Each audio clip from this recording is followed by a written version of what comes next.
Bonjour, ici Pasteur Timothée. Vous connaissez l'histoire des deux disciples en chemin vers la ville d'Emmaüs. Ils sont tristes, ils rencontrent un étranger. L'étranger leur demande pourquoi ils sont tristes et puis ils lui disent t'es pas au courant, tu sais pas que l'envoyé de Dieu a été tué, a été crucifié. Et cet étranger qui est Jésus, bien, il ne leur dit pas tout de suite qui il est. Il commence à leur expliquer dans les Écritures, c'est-à-dire les prophètes et la Torah, etc., comment le Christ s'était annoncé qu'il devait souffrir et mourir et ensuite ressusciter. Et le soir venu, bien, les disciples disent, tu peux pas t'en aller, reste à manger avec nous. Et lorsque Jésus rompt le pain, il leur donne, eh bien, c'est là qu'ils voient qui il est. Ils voient les marques des trous dans ses mains. Et là, ils reconnaissent qu'il est le Christ ressuscité. Et vous savez, cette histoire, elle est merveilleuse parce qu'elle nous apprend deux choses.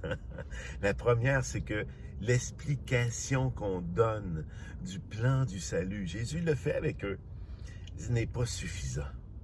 Il faut encore que les gens se rendent compte que la résurrection, c'est quelque chose qui est vrai.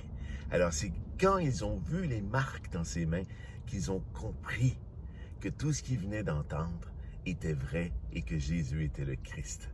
Alors tout cela, c'est pour nous montrer à quel point on ne peut pas seulement dire la parole, prêcher la parole. Il faut que les gens sentent et voient la résurrection en nous. Donc nos cœurs doivent parler aussi, pas seulement notre capacité d'expliquer les choses.